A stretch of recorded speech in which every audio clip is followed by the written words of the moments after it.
Tunay nga po na kung gusto mong maintindihan ang totoong sitwasyon ng isang tao, kailangan mong maranasan ang kanyang pamumuhay.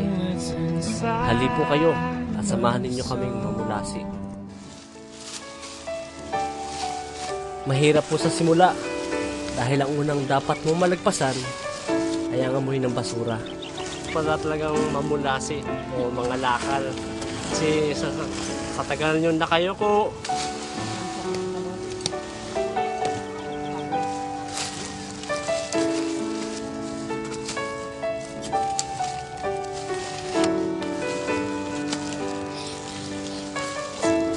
tapos konti lang makukuha nyo mga pwedeng i-recycle,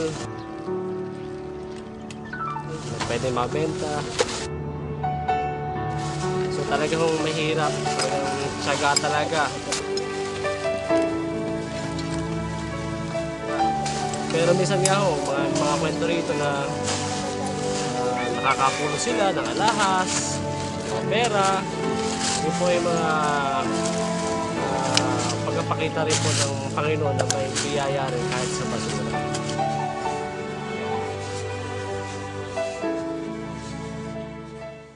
Si Mary Rose Dizon. Magtutusin po bawal ang bata dito eh. Kaya pa po kami lang pumupunta dito dahil wala yung bantay. Kung ano-ano pong kinakain namin. Minsan pag may mga magtatapon na ulam dito, kinakuha namin. Yung ayos pa. Paano ang ayos pa? Yung mga langgunisa, ganun. Na basura? Hindi wala pong basura eh. Pag may uod na, di na namin kinukuha yun. Pero pag walang uod? Yun, kinukuha namin ayos na ayos pa. Binabarat nila bukod yun. He will not slumber nor sleep. Oh, the Lord is thy keeper, the Lord is thy shade upon thy right hand, upon thy right hand.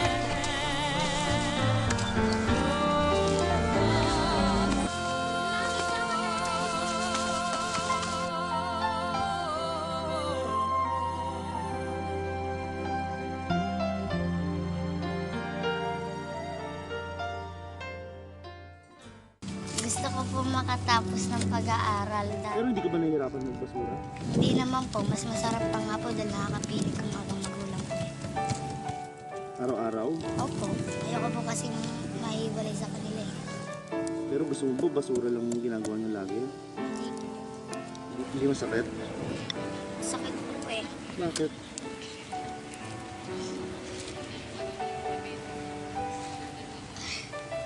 Bakit kayo po wala sa akin? Kaya nangangarap ka rin makapag-aral para matulungan mo sila. Opo. Gusto ko po lahat kami dito matulungan naman po. Hiling na hiling po namin dahil kami nahihirapan kami dito. Mahirap ba talaga? Opo. Minsan po pag mag-aalokay kami, wala kami makuha. Wala rin kami magagawa. Ano kinakain niyo? Pag wala po kami makain, syempre matutulog lang po. Tutusin po dito, bawal po bata dito eh. Ano, bakit nandito? Wala po. Wala kasi sa amin yung bantay dito. Isa kasi wala kami makakain. Kaya pangarap ko rin po makatapos sa pag-aaral. Bakit? Kasi po wala po rin ako maaabot. Pag wala akong pinag-aralan, walang magagawa. Wala kami makakain. Kano kinikita niyo? 100 lang po. Sa hirap? Isang po 100. Isa po 150, ganyan. Sinibigay ko na lahat sa nanay ko. Ayoko na minsan humingi. Kaya po gusto ko makatapos talaga ng pag-aaral. Lahat gagawin ko para lang sa pamilya ko. Lahat? Kahit na po mamlastik ako din, okay lang.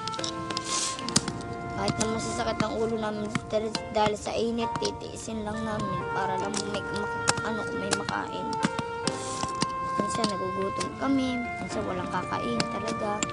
Lipit na lipit, hindi mo matipid yung pera.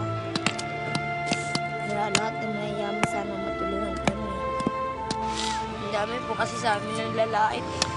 Nakita lang nila nanay, tatay namin na mamas nila dito. Pero nasasaktan ako. inaano ko na lang sila. Sabihan ko na at least hindi kahit basurera, hindi kami nanakaw. Mm-mm. Kasi masakit din po sa amin mapagsabihan ng pulubi. Pero marangal naman ang ano namin. Yun lang po.